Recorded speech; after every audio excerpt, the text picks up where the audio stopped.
সম্প্রতি সামাজিক যোগাযোগ মাধ্যমে একটি ছবি ভাইরাল হয়েছে, যেখানে দেখা গেছে একজন বৃদ্ধ ফুটপাতে ময়লার ভাগাড় থেকে কিছু খাবার কুড়িয়ে খাচ্ছেন। ছবিটি নিয়ে নানা বিতর্ক তৈরি হয়েছে। অনেকেই এটিকে বর্তমান বাংলাদেশের আসল চিত্র বলে দাবি করেছেন, আবার কেউ কেউ একে দুর্ভিক্ষের বাংলাদেশ হিসেবে উল্লেখ করেছেন। তবে সত্যতা যাচাইয়ের পর জানা যায় এটি সাম্প্রতিক সময়ের ছবি নয়। Fact checking platform rumour scanner নিশ্চিত করেছে ছবিটি 2023 সালের। এটি তোলা হয়েছিল আলোকচিত্রী জিএমবি আকাশের ক্যামেরায়। 2023 সালের 17 নভেম্বর ছবিটি তোলা হয়।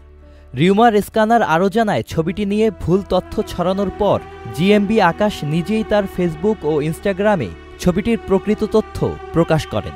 কিছু ব্যক্তি দাবি করেছেন এই ছবিটি এআই প্রযুক্তি দিয়ে তৈরি করা, তবে অনুসন্ধানে দেখা গেছে এটি সম্পূর্ণ ভুয়া তথ্য।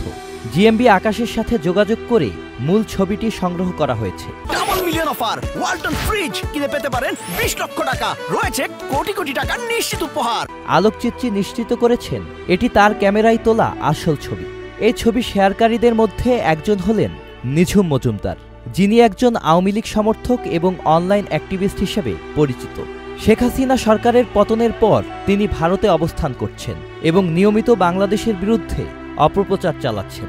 ভারতীয় টকশোতেও তাকে বাংলাদেশ পরিস্থিতি নিয়ে বিরূপ মন্তব্য করতে দেখা যায়। বিশেষজ্ঞরা মনে করেন, বিভ্রান্তিকর ছবি এবং অপপ্রচার বন্ধ করতে আমাদের আরও দায়িত্বশীল হতে হবে। সোশ্যাল মিডিয়ায় তথ্য শেয়ার করার আগে তার সত্যতা যাচাই করা জরুরি। দেশের পরিস্থিতি নিয়ে অপপ্রচার শুধু বিভ্রান্তি বাড়ায় না, বরং জনমনে অস্থিরতা সৃষ্টি করে। Sajid Abdullah, channel I.